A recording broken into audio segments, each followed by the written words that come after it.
नमस्कार मित्रों, आपका फिर से स्वागत है हमारे नए वीडियो में। देखिए, आज हमारा जो टॉपिक है वो राजनीति विज्ञान से संबंधित ही है। पिछले वीडियो में हमने भारतीय संविधान की जो सभा यानी भारतीय संविधान बना, जब देश आज़ाद हुआ तो भारतीय संविधान सभा से संबंधित हमने अध्ययन किया था। और आज हमारा जो टॉपिक है वो है भारतीय संविधान की प्रमुख विशेषताएं। यदि आपने हमारा पुराना वीडियो नहीं देखा है तो प्ले लिस्ट में जाएं हमारे चैनल के, और इसमें जा कर के आप वो देख सकते हैं। भारतीय संविधान की विशेषताएं देखिए, जब संविधान बना तो इस प्रकार के संविधान निर्माण की कल्पना की गई थी कि आगे जाकर वो एक प्रकार की मिसाल साबित हो और किसी भी प्रकार के नए विवाद कम से कम पैदा हो। इसलिए भारतीय संविधान जो है बहुत बड़ा बनाया गया। और भारतीय संविधान का जब निर्माण हुआ तो भारतीय संविधान निर्माण के लिए जो विभिन्न स्रोत हैं वो काम में लिए गए, और विभिन्न स्रोत लिए गए विभिन्न देशों से। क्योंकि आपको ध्यान है कि उस समय विश्व के कई देशों में संविधान के द्वारा शासन चल रहा था, और उन्हीं से ही हमने विभिन्न प्रकार के कई प्रावधान वहाँ से उठाए। तो पहली भारतीय संविधान की विशेषता है विभिन्न स्रोतों से प्राप्त अधिनियम। और इसमें हमने जो पहला जो स्रोत उठाया तो उसका बेस हमने किया भारत शासन अधिनियम 1935। भारत शासन अधिनियम 1935 के भारत शासन अधिनियम की प्रमुख विशेषताओं को हमने संविधान में शामिल किया। और हमारे संविधान निर्माण का जो बेस है ये 1935 का भारत शासन अधिनियम ही है। अब देखिए, भारत शासन अधिनियम 1935 से हमने क्या क्या उठाया। देखिए, पहला तो हमने उठाया 3 सूचियां। जो 1935 का अधिनियम था इसमें 3 सूचियां थी: संघ सूची, राज्य सूची और समवर्ती सूची। जैसे कि आपको विदित है कि संघ सूची में सम्मिलित विषयों पर कानून कौन बनाता था? केंद्र सरकार। और राज्य सूची पर सम्मिलित विषयों में राज्य सरकार। और समवर्ती सूची होती थी, इसमें राज्य और केंद्र दोनों ही सरकारें मिलकर के कानून बनाती थी, उसको बोलते थे समवर्ती सूची। राज्यपाल कार्यालय, राज्यपाल होगा राज्यों में, वो अपनी रिपोर्ट ऊपर केंद्र में भेजेगा, राष्ट्रपति को भेजेगा। ठीक है, तो राज्यपाल कार्यालय का जो प्रावधान है वो कहाँ से किया हमने? वो भारत शासन अधिनियम 1935। राज्यों में संवैधानिक विफलता पर शासन केंद्र अपने हाथ में ले लेगा, ये प्रावधान भी हमने 1935 में किया। इसमें क्या होता है, यदि राज्य में संविधान के अनुसार यदि सरकार नहीं चला पा रही किसी कारण से, सामान्यतः दो बड़े कारण होते हैं सरकार नहीं चलाने के। एक बड़ा कारण तो ये होता है कि यदि राज्य में किसी भी पार्टी को स्पष्ट बहुमत नहीं मिलता है, ठीक है, तो राज्यपाल क्या करता है कि अपने विवेक से किसी को भी सरकार बनाने के लिए न्योता दे सकता है। लेकिन फिर वो भी यदि नहीं प्राप्त करता है बहुमत, तो क्या होता है, राज्यपाल शासन लग जाता है। तो एक तो ये कारण होता है। दूसरा होता है कि यदि चुनी हुई सरकार बहुमत में तो है लेकिन वो राज्य और संविधान के खिलाफ कार्य कर रही है, संविधान की भावना के विपरीत कार्य हो रहा है, तो राष्ट्रपति क्या करता है कि राज्यपाल क्या करता है कि वहां राष्ट्रपति शासन लगाने के लिए राष्ट्रपति को रिकमेंड कर देता है। तो अनुच्छेद 356 में तो क्या है था कि यदि कोई राज्य में बहुमत नहीं मिलता किसी भी पार्टी को तो राष्ट्रपति शासन लग जाए। और एक होता है अनुच्छेद 365, इसमें क्या होता है, यदि संविधान के अनुसार यदि कोई सरकार शासन नहीं चला पा रही है तो राज्यपाल रिकमेंड कर सकता है राष्ट्रपति शासन के लिए। इसके अलावा हमने प्रशासनिक विवरण भी यहीं से लिया है, यानी प्रशासन किस प्रकार से चलेगा। जैसे आईएएस वगैरह होते हैं, जिला कलेक्टर होते हैं, विभिन्न विभागों के प्रमुख प्रशासनिक अधिकारी होते हैं, ये भी हमने 1935 से लिया। और इसके अलावा संघ लोक सेवा आयोग, हालांकि ये तो उससे पहले ही स्थापित हो गया था, लेकिन इसका उल्लेख 1900 भारत शासन 1935 का जो अधिनियम है उसमें भी उल्लेख किया गया था, इसलिए ये भी हमने वहीं से लिया है। अगला हमने लिया ब्रिटेन से। देखिए, ब्रिटेन से हमने क्या क्या प्रावधान लिए। ब्रिटेन से हमने संसदात्मक शासन लिया, यानी देश में संसद होगी, उसके 3 अंग होंगे: राज्यसभा, लोकसभा और राष्ट्रपति, और उसके 2 सदन होंगे, लोकसभा और राज्यसभा। ठीक है, ये जो संसदात्मक शासन प्रणाली ली हमने ब्रिटेन से। विधि का शासन यानी कानून का शासन, विधायी प्रक्रिया, कानून किस प्रकार से बनेंगे, किस प्रकार से उन पे उनका पालन होगा। संसदीय विशेषाधिकार, संसद को कुछ विशेषाधिकार प्राप्त हैं, वो अधिकार भी हमने ब्रिटेन से लिए। मंत्रिमंडल का सामूहिक उत्तरदायित्व या मंत्रिमंडलीय जो व्यवस्था है वो भी हमने इंग्लैंड से लिए। मंत्रिमंडल का सामूहिक उत्तरदायित्व का तात्पर्य है कि मान लीजिए कोई विभाग से संबंधित कोई नियम प्रस्तुत किया जाता है सदन में, और वो यदि सदन में पास नहीं होता है, ठीक है, तो क्या होगा, उस एक मंत्री को देकर, संबंधित विभाग के मंत्री को इस्तीफा न दे करके संपूर्ण मंत्रिमंडल को इस्तीफा देना होता है, अर्थात आपने विश्वास खो दिया है संसद का। इसके अलावा हमने इकहरी नागरिकता भी यहाँ से ली है। देश में इकहरी नागरिकता राज्यों के लोगों को राज्य की नागरिकता प्राप्त नहीं है, जैसा कि अमेरिका में होता है। यूएसए यानी यूनाइटेड स्टेट ऑफ अमेरिका में क्या होता है कि वहाँ के लोगों को दो प्रकार की नागरिकता प्राप्त है, एक तो राज्य की और दूसरी राष्ट्र की। और यहाँ हमारे देश में इकहरी नागरिकता, देश की नागरिकता। हम सब भारतीय हैं, हम सब ऐसे नहीं है कि राजस्थानी है, हरियाणी है, मध्य प्रदेश के हैं, बिहारी हैं, ऐसा कुछ भी नहीं है। अगली ब्रिटेन की व्यवस्था थी हमारी न्यायिक व्यवस्था में पद सोपान। न्यायिक व्यवस्था में पद सोपान का तात्पर्य है कि देश में एक सर्वोच्च न्यायालय होगा, ठीक है, और उसके नीचे होंगे राज्यों में उच्च न्यायालय होंगे, और फिर जिलों में न्यायालय होंगे। तो इस प्रकार से ये एक पद, एक सोपान, एक सीढ़ी नुमा है। यानी पहले आप के जो छोटे मुकदमे हैं, पहले आप जिला स्तर पे जाइए, यहाँ से असंतुष्ट होते हैं तो आप राज्य के उच्च न्यायालय में जाइए, उच्च न्यायालय से संतुष्ट नहीं हो पाते हैं तो आप सर्वोच्च न्यायालय में जाइए, जो देश में एक ही होता है।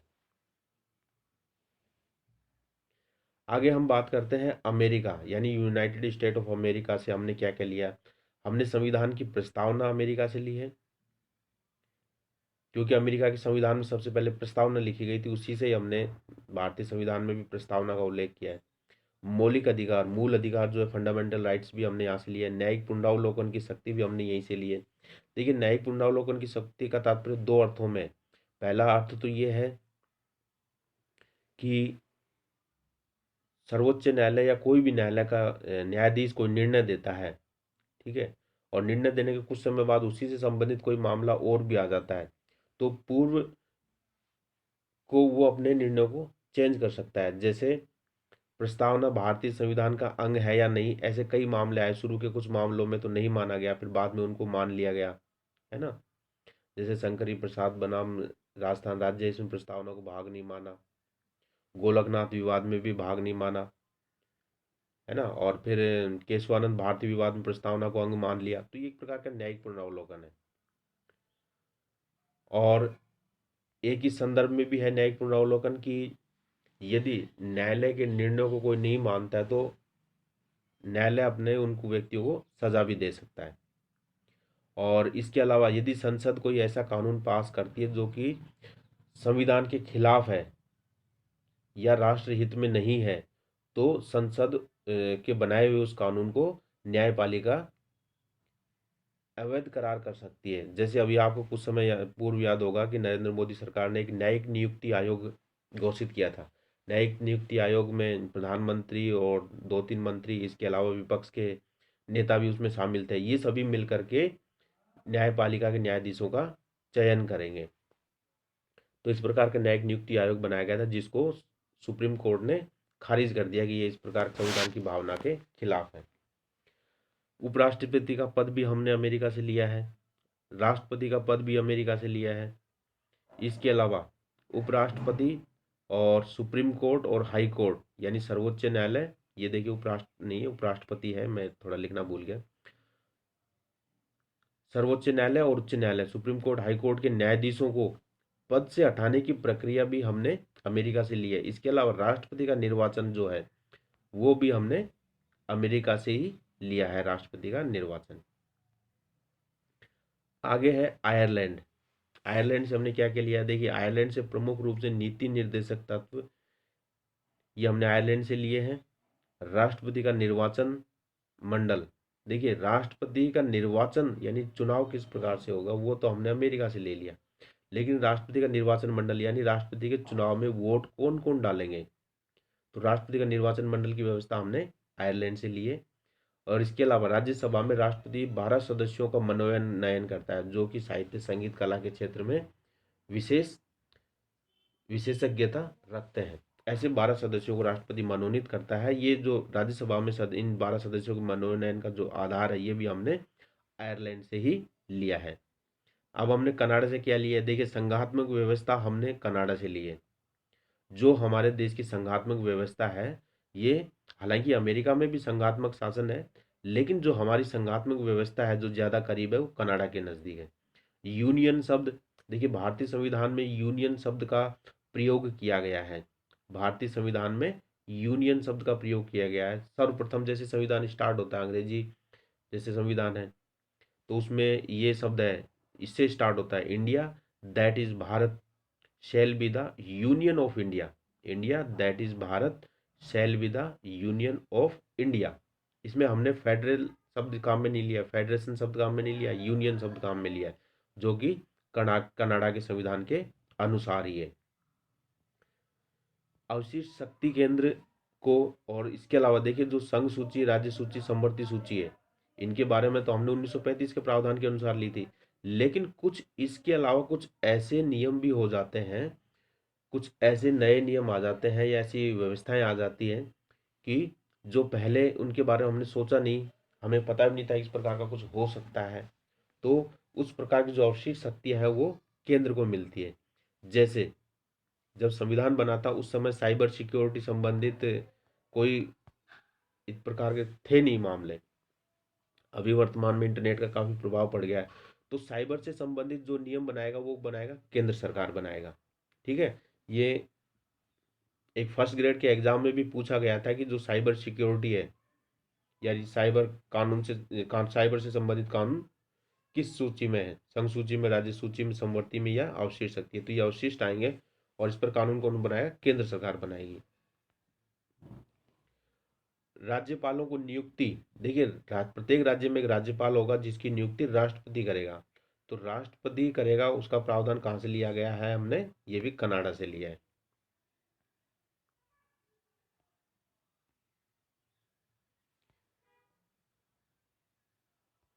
ऑस्ट्रेलिया से हमने क्या क्या लिया है?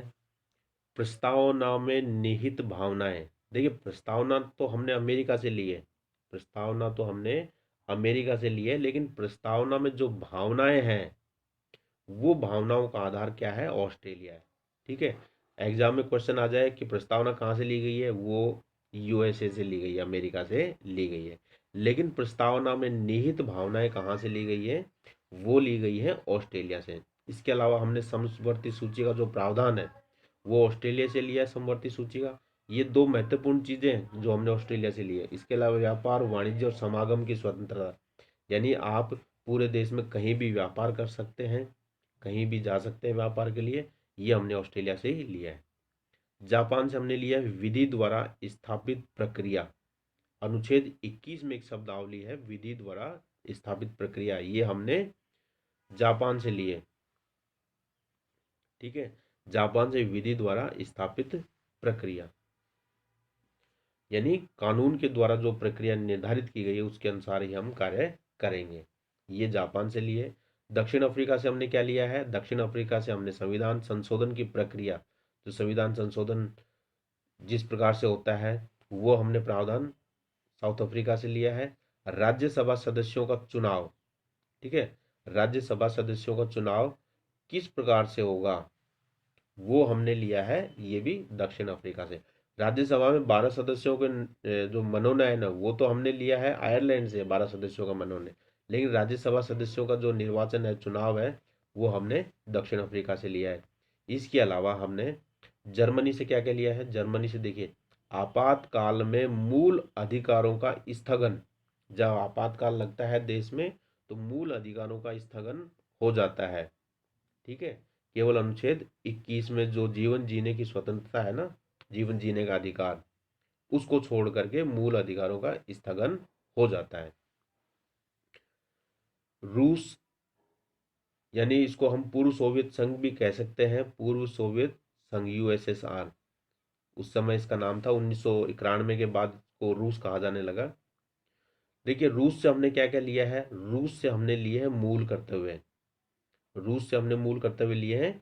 ये संविधान के मूल भाग में नहीं थे, इसको बाद में 42वें संविधान संशोधन के द्वारा जोड़ा गया था 1976 में। इसमें 10 मूल कर्तव्यों को हमने शामिल किया था। बाद में एक मूल कर्तव्य और जोड़ दिया गया, और वो 11वां मूल कर्तव्य क्या था कि प्रत्येक माता पिता का कर्तव्य है कि वो अपने बच्चों को प्राथमिक शिक्षा दिलवाएं। फ्रांस से हमने क्या लिया, फ्रांस से लिए देखिए गणराज्य व्यवस्था, यानी देश का राष्ट्रपति जो होता है, राष्ट्रपति की जो शासन व्यवस्था है, हमने फ्रांस से ली है। और उद्देशिका में, प्रस्तावना में स्वतंत्रता, समानता और बंधुत्व के जो आदर्श हैं, समानता, स्वतंत्रता और बंधुता, ये जो शब्द हैं ये भी हमने कहाँ से लिए गए हैं, ये फ्रांस से लिए हैं। भावनाएं ऑस्ट्रेलिया से, प्रस्तावना अमेरिका से। लेकिन प्रस्तावना में ये जो शब्द है स्वतंत्रता, समानता और बंधुता, ये फ्रांस से लिया, जो फ्रांस की क्रांति का आधार था ना, उसके आधार पे हमने इनको भारतीय संविधान में जोड़ा है। अब हम इसके अलावा भारतीय संविधान की अन्य प्रमुख और विशेषताएं हैं जिनके बारे में थोड़ी चर्चा कर लेते हैं।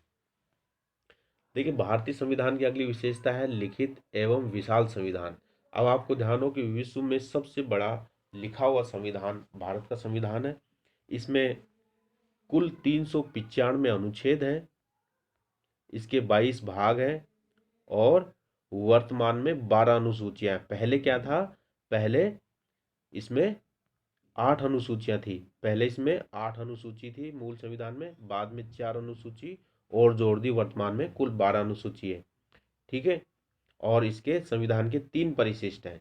395 अनुच्छेदों में विभक्त है, 22 इसके कुल भाग हैं, 12 अनुसूचियां हैं और 3 परिशिष्ट है। इस प्रकार से भारतीय संविधान विश्व का सबसे बड़ा और लिखा हुआ संविधान है। अगली विशेषता है संपूर्ण प्रभुत्व संपन्न लोकतांत्रिक गणराज्य। देखिए इसमें कई शब्द हैं जिनको हमें अलग अलग रूप से समझना होगा।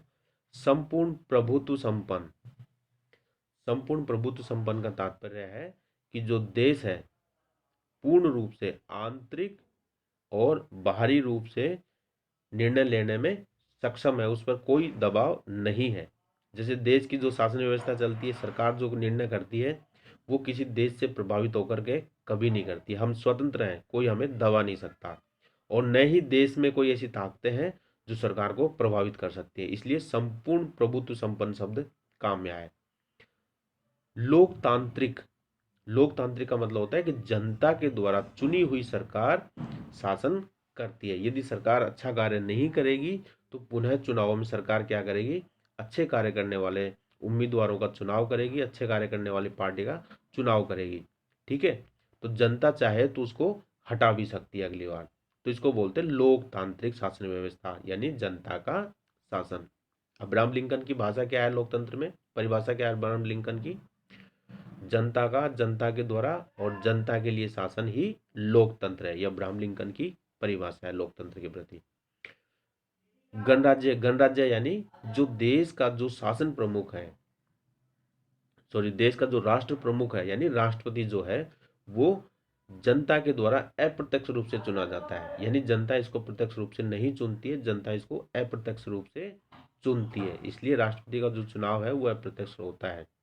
ठीक है। इसलिए भारत को गणराज्य कहते हैं। ये गणराज्य की जो व्यवस्था है हमने फ्रांस से ली है। एक बार फर्स्ट ग्रेड के एग्जाम में पूछा गया था कि भारत को गणराज्य क्यों कहा जाता है, क्योंकि यहाँ का जो राष्ट्र प्रमुख है, जो राष्ट्रपति है, वो जनता के द्वारा अप्रत्यक्ष रूप से चुना जाता है। अगली विशेषता है भारतीय संविधान की कठोरता एवं लचीलेपन का समन्वय। देखिए कुछ संविधान में जो प्रावधान है, कुछ इतने सरल प्रावधान है, उनको आसानी से संसद जो है साधारण बहुमत से ही पास कर देती है। कुछ ऐसे प्रावधान है जो संसद के 2/3 सदस्य उपस्थित और मतदान करने वाले 2/3 सदस्यों से उसको पास करती है।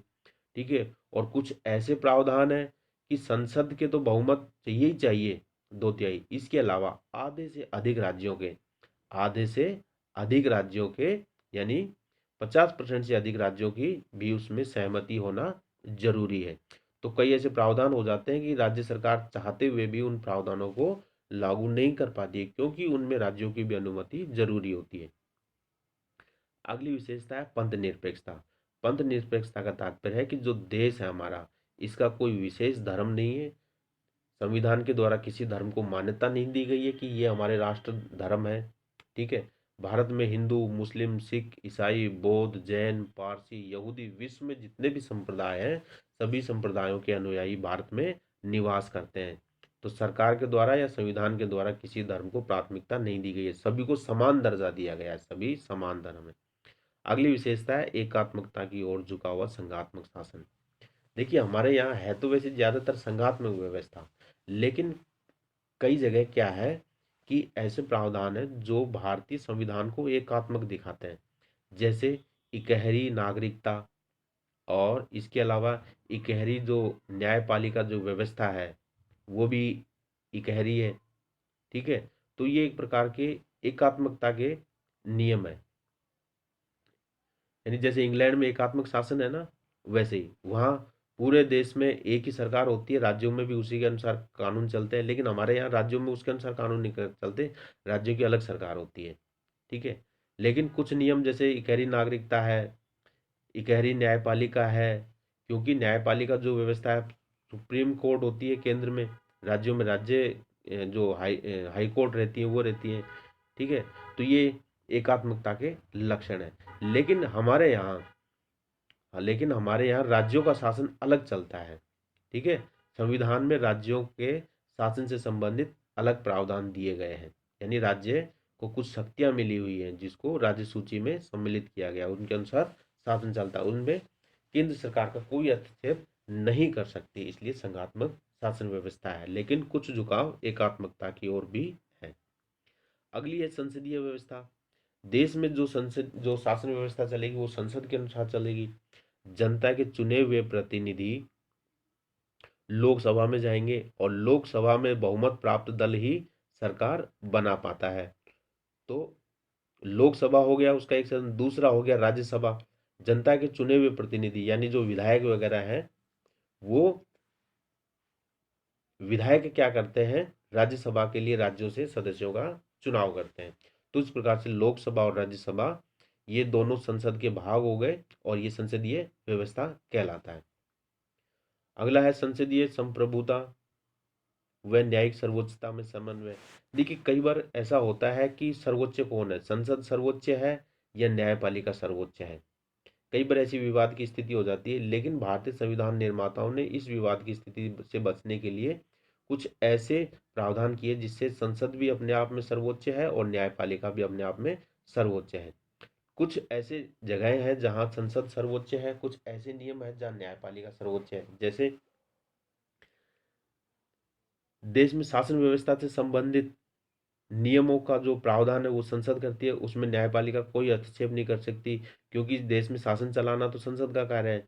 कुछ ऐसे प्रावधान है कि जिसमें हालांकि उनमें संशोधन करने का या उनको चलाने का अधिकार तो संसद का होता है, लेकिन न्यायपालिका उसमें हस्तक्षेप ये रखती है कि आप अपने कहीं मूल अधिकार जो मूल प्रावधान है संविधान के या जो मूल भावना है, ठीक है, उससे तो कहीं आप नहीं भटक गए। जैसे अभी मैंने आपको कुछ समय पूर्व उदाहरण दिया था न्यायिक नियुक्ति आयोग का, बनाया तो संसद में ने था, ठीक है, वो पास भी हो गया संसद से, लेकिन न्यायपालिका ने क्या किया, उसको खारिज कर दिया। क्यों? क्योंकि वो संविधान की मूल भावना के खिलाफ है। और न्यायपालिका जो स्वतंत्र होकर निर्णय देती है, तो अब आप उनके सदस्यों को जब जनता के प्रतिनिधि चुनेंगे, सांसद वगैरह चुनेंगे, विपक्ष का नेता या प्रधानमंत्री चुनेगा, तो वो अपने निर्णय देने में प्रभावित जरूर होंगे, इसलिए उसको खारिज कर दिया गया। अगली विशेषता है मौलिक अधिकार और मूल कर्तव्य। देखिए मौलिक अधिकार दिए गए हैं भारतीय संविधान में। भारतीय संविधान में 6 प्रकार के मौलिक अधिकार दिए गए हैं। हालांकि मूल संविधान में तो 7 प्रकार के थे, संपत्ति का जो मूल अधिकार था उसको समाप्त कर दिया गया। वर्तमान में 6 मूल अधिकार हैं। समानता, स्वतंत्रता, शोषण के विरुद्ध अधिकार, संस्कृति और शिक्षा का अधिकार, और इसके अलावा संवैधानिक उपचारों का अधिकार। इस प्रकार के मौलिक अधिकार दिए गए हैं, और एक शोषण के विरुद्ध अधिकार। आगे है मूल कर्तव्य। देखिए मूल कर्तव्य हमने पहले बताया कि मूल कर्तव्य मूल संविधान में नहीं थे, इनको हमने क्षेत्र संविधान संशोधन के द्वारा इनको जोड़ा है, सॉरी 42वें संविधान संशोधन के द्वारा इनको जोड़ा है, जो कि 1976 में लागू हुआ था। देखिए मौलिक अधिकार के प्रति तो हम न्यायालय की शरण ले सकते हैं। यदि आपके मौलिक अधिकारों का हनन हो रहा है तो आप कोर्ट में जा सकते हैं। अगली विशेषता है नीति निर्देशक तत्व। देखिए संविधान में अनुच्छेद 36 से लेकर 51 तक, ठीक है, नीति निर्देशक तत्वों का उल्लेख किया गया है। नीति निर्देशक तत्व ये एक प्रकार से जो राज्य है उसके कल्याणकारी जो निर्देश है, इनकी प्रावधान ऐसा कोई हार्ड है नहीं कि राज्य सरकार कानून बनाते वक्त इनका पालन करे ही करे। लेकिन सामान्यतः संविधान की ये भावना रही है कि नीति निर्देशक तत्व इसलिए शामिल किए गए हैं ताकि संसद जब कोई कानून बनाए तो नीति निर्देशक तत्वों को ध्यान में रख करके कानून बनाए। जैसे अनुच्छेद जो 40 है नीति निर्देशक तत्व में, एक अनुच्छेद 40 में है ग्राम पंचायतों का गठन, ठीक है, ग्राम पंचायतों का गठन। तो ग्राम पंचायतों का जो गठन किया गया, इसको 73वें संविधान संशोधन के द्वारा लागू कर दिया गया। तो इसमें जो ग्राम पंचायत है तो वो यानी एक प्रकार से जन कल्याणकारी कार्य है, तो सरकार ने इसका पालन किया। मूल अधिकार और नीति निर्देशक तत्व में सबसे बड़ा अंतर यह है कि इनका पालन न होने पर आप न्यायालय की शरण ले सकते हैं, लेकिन नीति निर्देशक तत्वों का पालन न होने पर आप न्यायालय में नहीं जा सकते, कोर्ट में नहीं जा सकते। अगली है स्वतंत्र न्यायपालिका। तो भारतीय संविधान की स्वतंत्र न्यायपालिका, जैसे मैंने पहले बताया कि यहाँ के जो जज होते हैं उन पे सरकार का किसी प्रकार का कोई दबाव नहीं होता है। इनके वेतन भत्तों में से किसी प्रकार की कटौती नहीं की जा सकती है जब तक कि आपातकाल नहीं लगे, ताकि न्यायपालिका के जो जज हैं, न्यायाधीश है, वो स्वतंत्र होकर निर्णय सुना सकें। ये भारतीय संविधान की विशेषता है। अगली विशेषता है वयस्क मताधिकार। देखिए भारतीय संविधान में सार्वभौमिक वयस्क मताधिकार की व्यवस्था की गई है। वर्तमान में 18 वर्ष की उम्र प्राप्त व्यक्ति, ठीक है, वे व्यक्ति जो 18 वर्ष की उम्र प्राप्त कर चुके हैं वे अपने यहाँ चुनाव में वोट डाल सकते हैं, लोकसभा या विधानसभा के चुनाव में। तो पहले क्या था, मूल संविधान में इसको 21 वर्ष दिया गया था, लेकिन 61वां संविधान संशोधन 1989 में श्री राजीव गांधी ने क्या किया कि वयस्क मताधिकार की आयु को 21 से घटा करके 18 वर्ष कर दिया। एग्जाम में पूछ सकते हैं कौन सा संविधान संशोधन, 61वां संविधान संशोधन। आगे है एकल नागरिकता। अमेरिका के संविधान के अनुसार हमारे यहाँ राज्यों की नागरिकता किसी नागरिक को प्राप्त नहीं है, केवल देश की ही नागरिकता प्राप्त है। एकल नागरिकता है, हम सब भारतीय हैं, हमारी नागरिकता भारतीय है, किसी राज्य की नहीं है।